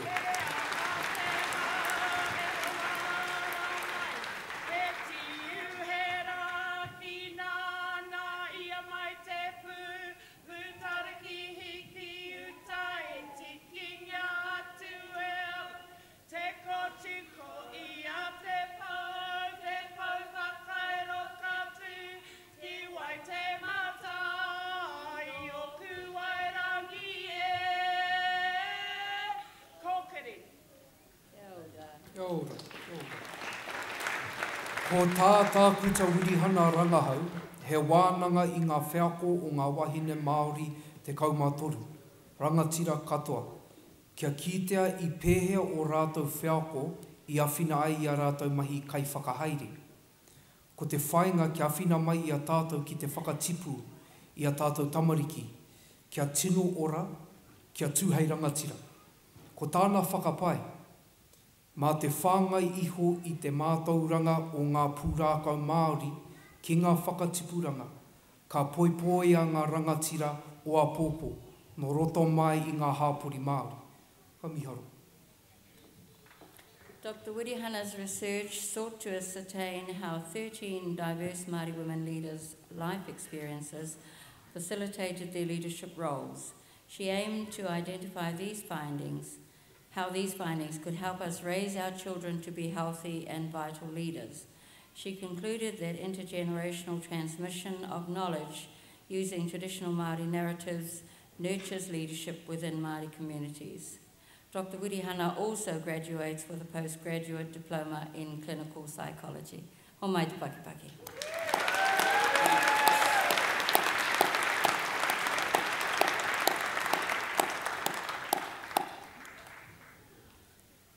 For the degree of Doctor of Philosophy, Johnson Gordon Paul Utehira. Nā koe te ringa whao. Kia tihau nui a pāpārangi, ngā tihau wā ngā puki.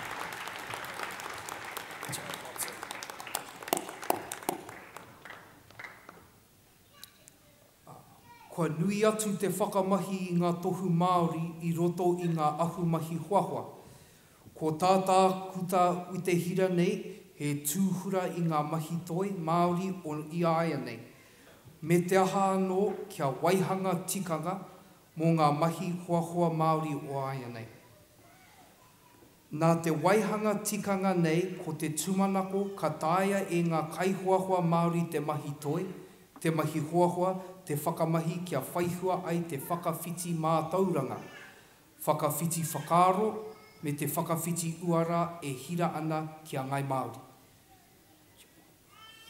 Design industries have increasingly used Māori iconography. Dr. Witihira explored customary Māori arts with the aim of developing tikanga for contemporary Māori design practice. By unlocking the language of this communication system, it is anticipated that future Māori designers will be able to use art and design to meaningfully communicate knowledge, ideas, and values that are of significance to Māori. Dr. Johnson Gordon Paul Witehira. O mai te pakini.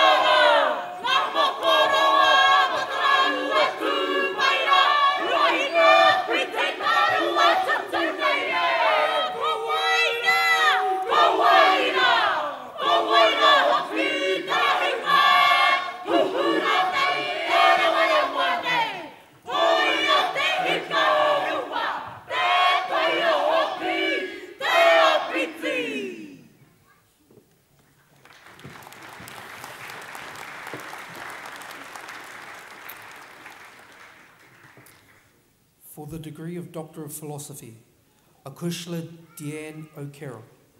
Ngā rua hine, ngā tirua nui, te atiawa.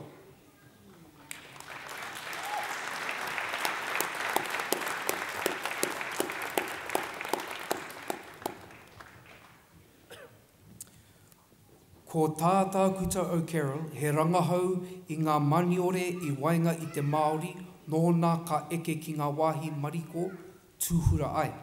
Whakawhanaunga i ngā wāhi whakahoahua me te hāno, ko te mānakanaka o te tikanga nei me kanohi ki te kanohi.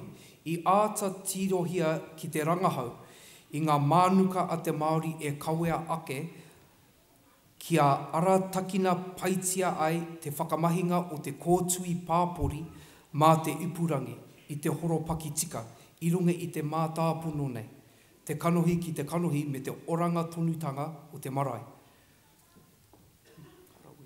Dr. Carroll investigated the tensions that Māori face as they negotiate virtual spaces and navigate new territories of social networking sites, highlighting the pressures on kanohi ki te kanohi. The study examines issues that Māoridom must grapple with in order to guide social network usage in cultural contexts that consider kanohi ki te kanohi values and the future of marae. Dr. Akushla Deanne O'Carroll.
For the degree of Doctor of Philosophy, Peter Burge Luakere Hong.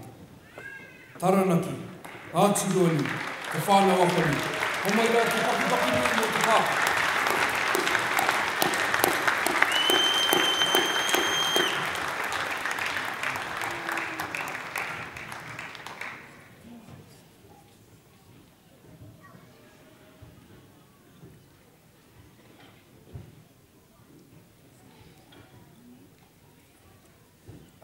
I rangahaua e tā kuta hond, ngā hua poitū o te ora e rewa ake ana i ngā kōkiri whakarauora reo Māori.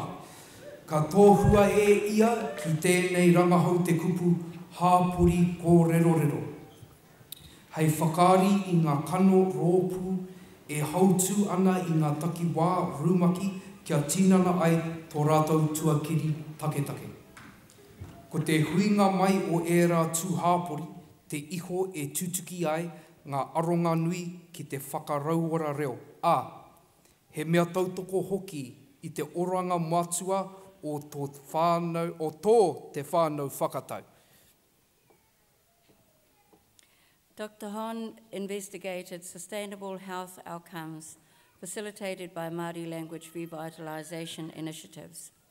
He proposes using the term speaker community to identify social groups who actively manage domains of language immersion as the enactment of their secure cultural identity. The formation of such groups is critical for achieving success in language revitalisation and supporting the fulfilment of self-determined notions of well-being. Dr. Peter Burge, Ruakere Hond. Homai te pakipaki.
I now invite all of the doctoral graduates to stand together on the stage.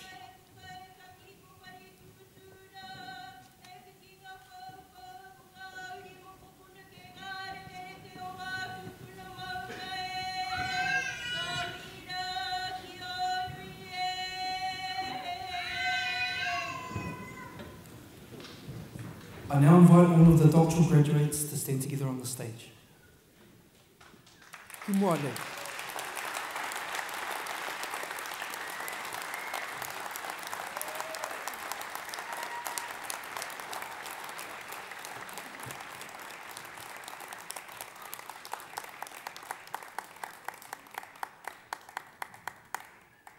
He rei ngā niho, he parawa te kauai.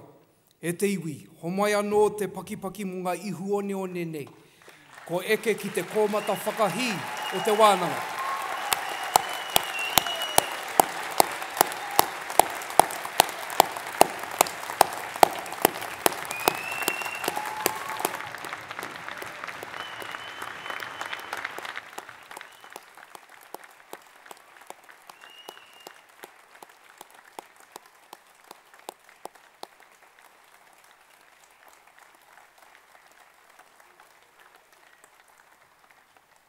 Tēnā koutou i aku rangatira, ramai ki runga nei. Tēnei taha.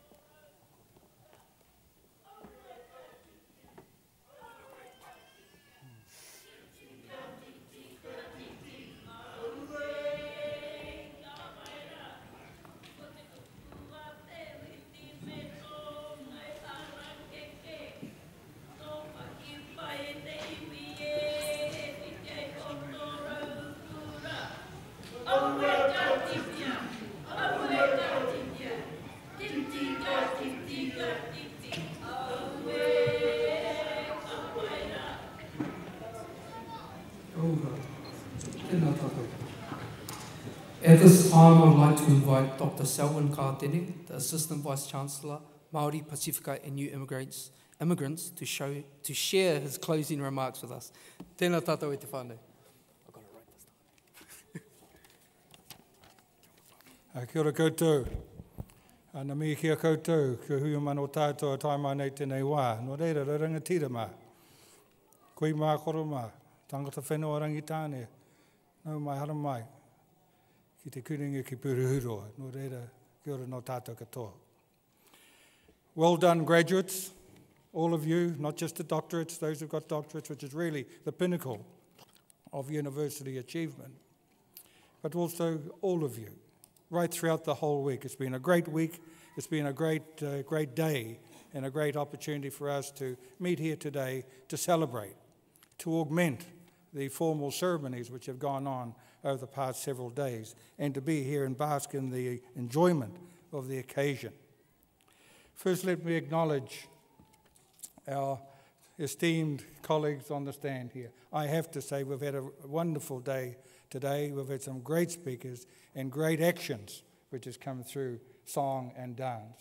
But I'd like to acknowledge our kaumata, I'd like to acknowledge our guest speaker, Dion Tuta, acknowledge particularly our Massey University Council members, our Chancellor, Chancellor Chris Kelly, Pro-Chancellor Michael Ahi, and those two we have a true treaty partnership. Our Vice-Chancellor, the Honourable Steve Mahari, and all my colleagues, Assistant Vice-Chancellors, Pro-Vice-Chancellors, officers, Massey University officers, and academic staff. But more importantly, you distinguished whānau and friends that are here today. At the end of this day, we do, stand and salute you and thank you for the support that you provided us as we seek to sincerely serve you, the community. For many of the graduates, it started off with a simple desire. A seed was planted in their minds, I'm going to go to university. And they set themselves a goal. I'm going to university and I'm going to be a vet. I'm going to be an accountant. I'm going to be an Air New Zealand airline pilot.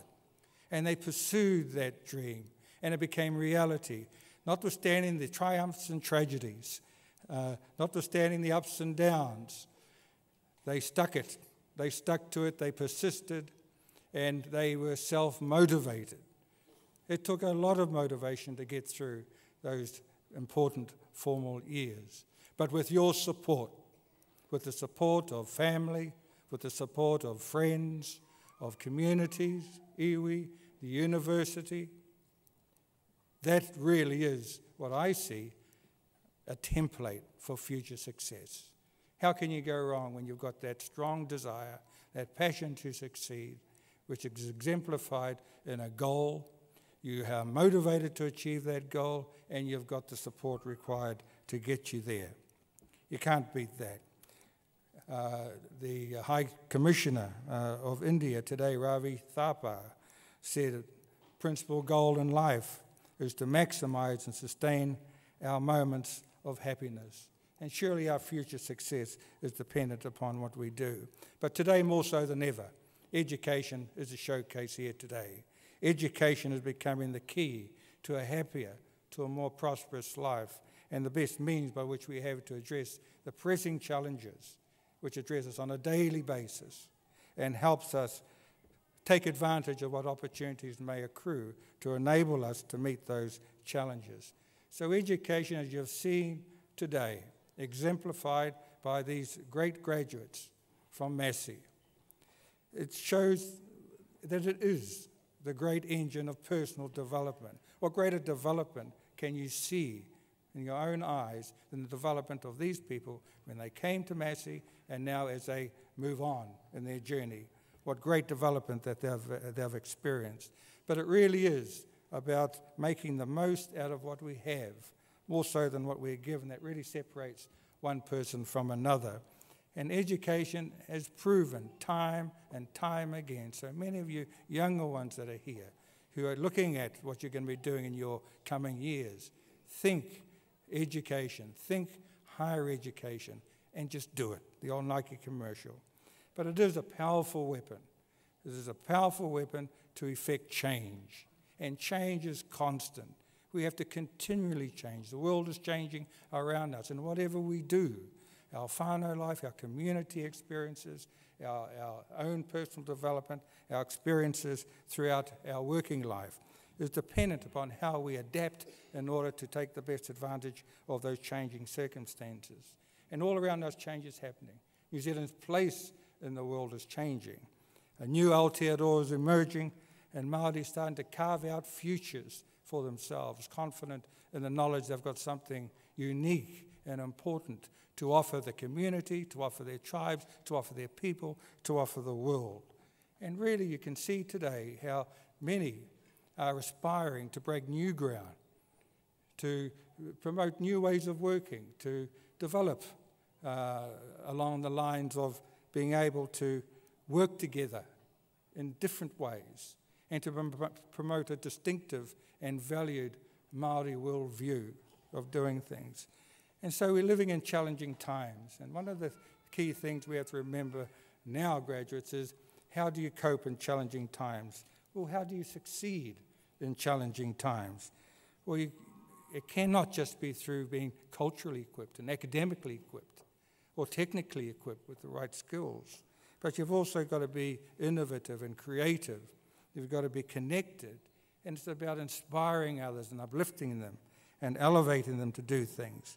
Really building on the traditional values which you're familiar with and taught in the home by the whānau and by the community to do new and more diverse activities, such as look at ways in which we can advance New Zealand's contribution to the big issues of our age.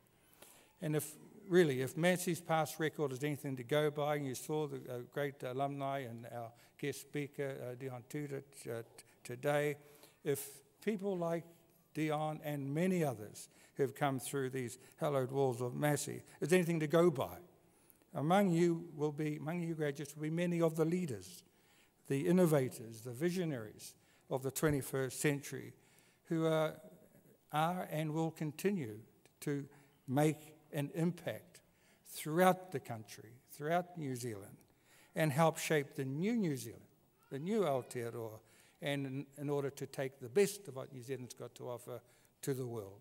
And I think that's the exciting thing and challenge that the graduates have today, is not what they have achieved, but what they are capable of achieving in the future. Now, people, we're never quite satisfied with things as they are, and so as graduates, you'll happily embrace change and be the type of transformation agents which you are taught to be at Massey. And so as the new leadership going forward, it's about inspiring a shared vision of where you're going. It's about constantly challenging things as they are and looking at the status quo and saying that's not good enough, knowing that there's an avalanche of reform from the world heading our way. How we respond to that is going to be really important. It's about walking the talk, it's about being exemplars, it's about being role models of the right attitudes, the right behaviours, and having that uncanny knack to take people with you, to bring people together irrespective of their diverse backgrounds. It's been a lovely celebration today, and I warmly thank each and every one of you for actively participating in such a wonderful event where we celebrate the successes of these graduates. I'd like to ask Dr. Tupu Williams if he would come to the rostrum and share the rostrum with me for a minute. He's one of our newest doctorates, and I'd like to have Dr. Tupu Williams just share on behalf of all the graduates, not just the doctorates, but all the graduates who are here, just for a few minutes to say a few words, and then I'll wrap things up.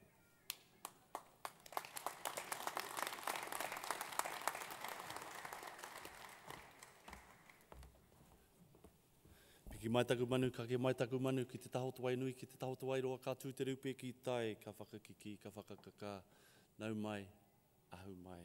Ko te mea tuatahi, te mihi atu ki te matua, ka harawa. Nāna te nuinga o tātou I mōhio, koia te timatanga me te mutunga o tēnei ao mate, o tēnei ao huri o tātou I tēnei wā. Tūrua, te mihi atu ki a koutou, katoa kua tai mai nei mō tēnei hui ngā whakahirira ki a tātou, ki a ngai tātou te iwi Māori. Ki te whakanui, ki te whakahonore a tātou kaiako. Oi, a tātou kaiako I tēnei wā, a tātou tauira.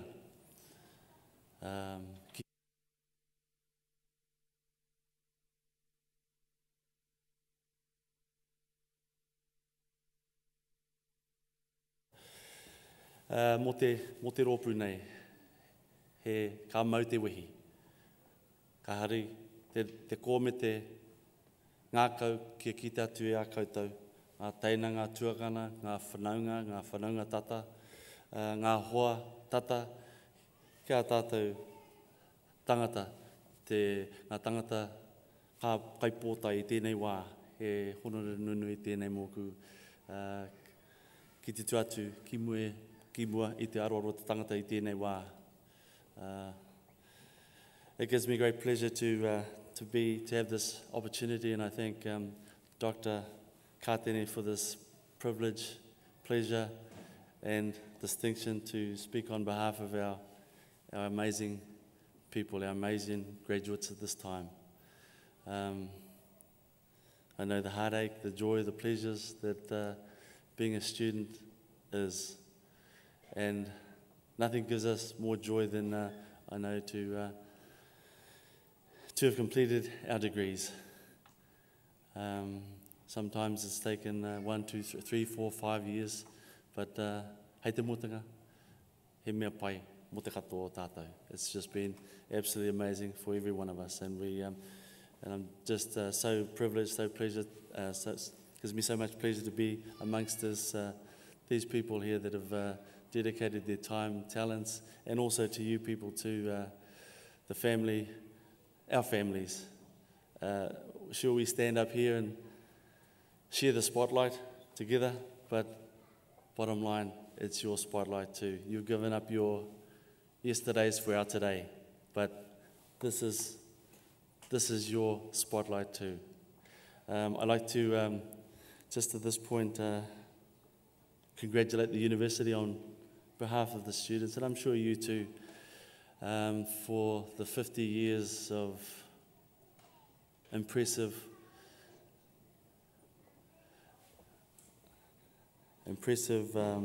service in the tertiary sector.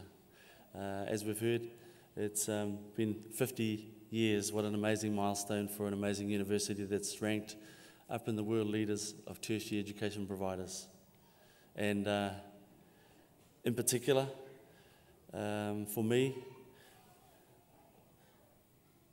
the university has mastered distance learning, extracurricular, extramural learning.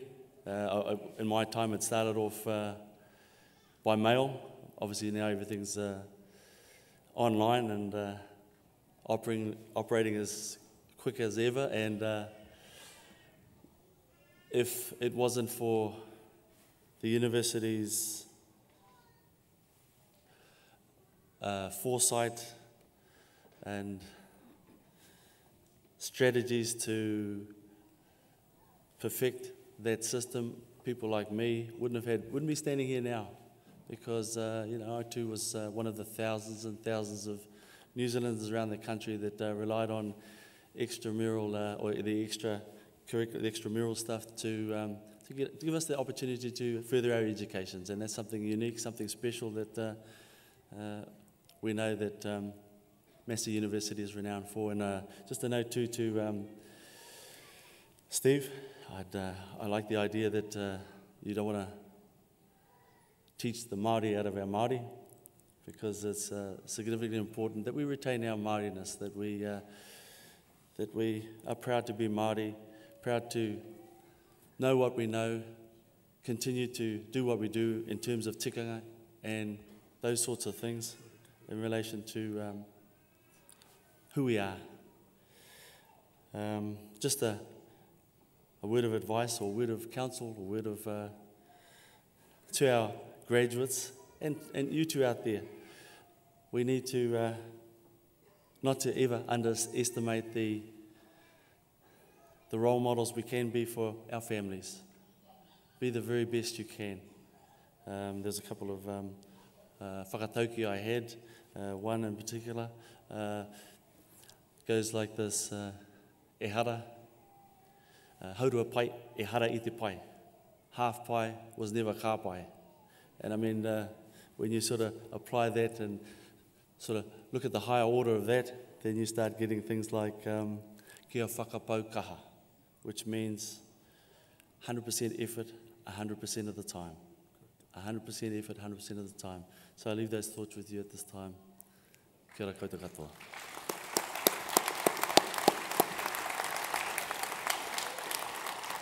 There's also another relevant whakatauki, and that's about the mana, the bird feasting on the miro berries. And you know what that's about. What do they receive as at the result of that? Control of the forest. But the bird that feasts on knowledge, the world opens up to them. They feast upon wisdom and understanding. And I think that's something, graduates, which you've got to look for. The Ngāpuhi academic Patu Hoepa says, I'd give a teaspoonful of wisdom and understanding for a truckload of qualifications, degrees, diplomas, certificates, and so forth. And that's something that you can now pursue. You've got the knowledge, now pursue wisdom and understanding. Now you've graduated with unique qualities, you've got some great memories, some lifelong friendships, and you developed some skills which will put you in good stead for the rest of your lives. As a graduate and ambassador of Massey University, seize whatever opportunities come before you. Embrace those opportunities. Make a mark on your chosen profession. Stamp your authority on whatever you choose to do. And then be prepared to give back to the community, give back to the whānau, give back to iwi, give back to New Zealand the credit for the learnings which you've received. And as Councillor Kelly often says, enjoy yourselves and make sure you have fun along the way. Kia kaha ke mai, ke manu nui mate atua koutou, he manaki ki te ake i ngā wā katoa. Nō reira ki piki te kaha me tora, ke rungi ki koutou katoa. Nō reira tēnā koutou, kia ora tātou katoa.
Topa e te huri.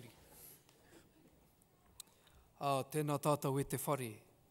E mihi ana kia koutou ngā whānau, ngā pāpa, ngā māma, uncles, aunties, koutou katoa kua tai mai nei tēnā rangi ki te whakanui a tātou tauira. Engari, mā te iwi, te tamaiti e poi poi, kia tū hei raukura mo tōna iwi. Mai kore ko koutou, kua kore ko mātou, kua kore ko a tātou tauira. Nā reira, homai te piki pari, paki paki mō koutou.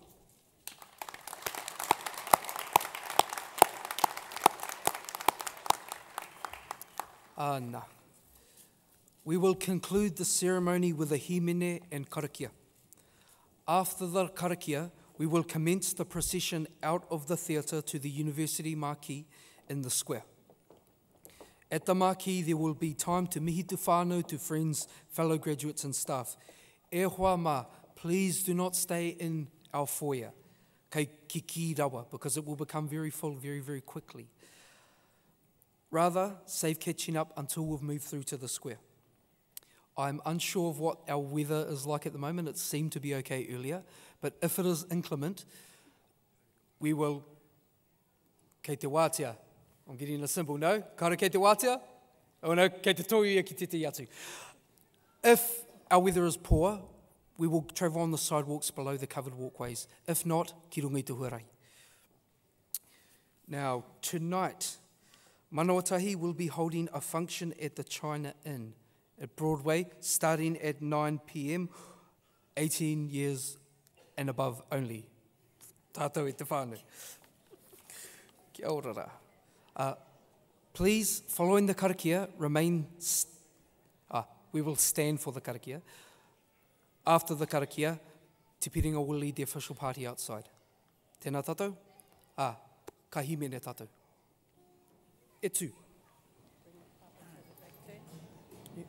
Ia ka te kapua ki te pāpa mana i whakakapu. Bring him over now. Yeah. No. Te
Mano matua tama wairu e tapu, mea koutou ana hira pono me te māngai. Whakahungia mai mātou i roto i tō aroha no, pai here tia ki te rangi Māori ngā wā katoa, ko te māngai no hei tōtoko mai, ai nei ake nei, ai. A kia tau ki a tātou katoa, te ata whai o tō tātou ariki a Ukraiti, me te aroha o te atua, me te whiwhinga tahitanga ki te wairu e tapu, Hake, hake, hake. Amen. Kia ora tātou.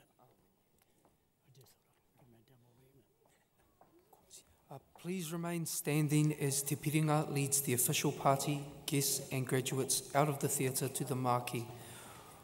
Koutou e hoki tā whitianga ki o koutou kāinga kia tūpato ngā huarahi. Mauri ora kia tātou.